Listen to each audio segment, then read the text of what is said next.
Hello Roundhouse, good morning, good afternoon, good evening, whenever you're watching this. I'm here in a very empty, echoey hall, alongside my socially distanced cameraman, to give you assembly today.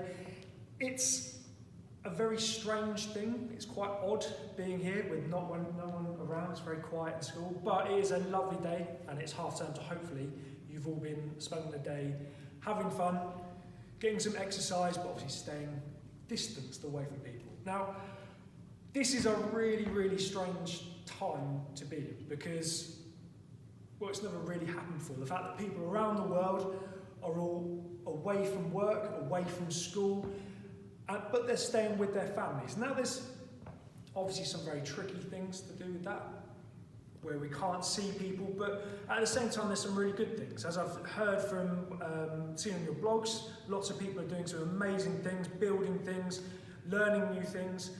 And for me personally, I've been able to spend lots of time with my baby George, which has been really good, and I'm really thankful for that. However, one thing that is really tricky is obviously the fact that we can't see people.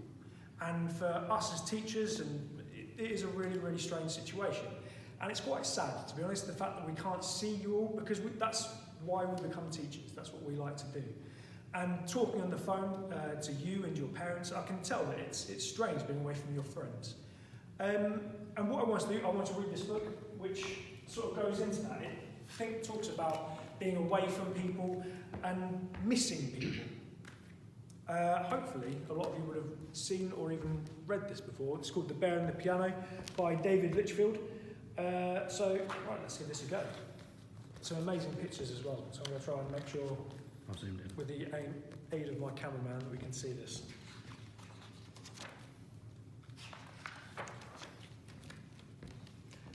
One day in the forest, a young bear cub found something he'd never seen before.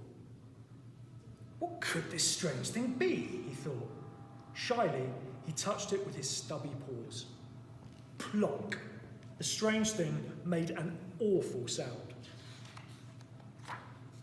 So, the bear left. But the next day, he came back. And the day after that too. And for days and weeks and months and years, until eventually, the sounds that came from the strange thing were beautiful, and the bear had grown big and strong and grisly. When the bear played, he felt so happy. The sound took him away from the forest, and he dreamed of strange and wonderful lands. It wasn't long before the other bears in the forest were drawn to the clearing. Every night, a crowd gathered to listen to the magical melodies coming from the bear and the strange thing. Then, one night, a girl and her father came across the clearing. They told the bear that the strange thing was a piano, and the sounds it made were music.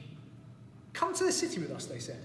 There is lots of music there. You can play grand pianos in front of hundreds of people and hear sounds so beautiful they will make your fur stand on end.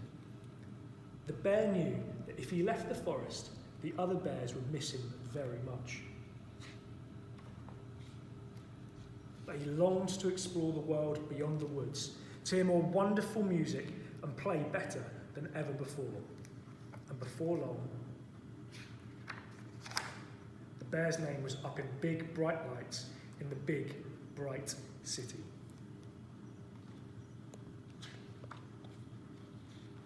He played sold-out concerts in giant theatres. Every night he performed with such passion and such grace to wild applause and standing ovations and huge admiration. The bear recorded albums that went platinum. He was interviewed for magazines. He won awards. He met new people every day and created headlines everywhere he went. The city was everything he had hoped it would be.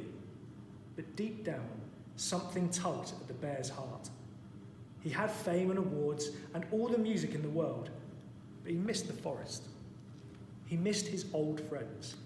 He missed his home. So the bear decided to go back. He speedily crossed the river and excitedly bounded into the forest. He couldn't wait to tell his friends about his time in the city. But when the bear reached the familiar clearing, it was empty. No piano, no bears, no anything. The bear started to worry that his friends had forgotten him, or that they were angry that he had left them behind. Then a friend stepped into the clearing. "Hello," cried the bear. "I'm back. I've missed you so much." Without saying a word, the grey bear ran back into the forest. "Wait," called the bear. "I'm sorry I left. Please stop." But his friend just kept running. The bear stumbled after him, moving deeper and deeper into the forest, until he saw something that made his fur stand on end. For the bear had not been forgotten. His friends weren't angry, but proud. The bear realised that no matter where he went or what he did, they would always be there, watching from afar. They'd even kept the piano safe in the shade, ready for his return.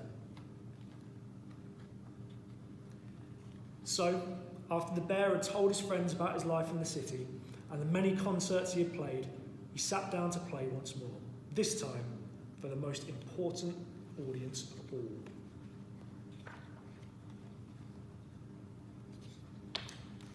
So, I think that's a really nice message there, that like us, we've been away, we've been apart from each other, but eventually we will be coming back, and we are really, really excited to see everyone very, very soon. Where, like the bear coming back to the woods to perform for his friends, we will see each other all again, and it will be a lovely moment.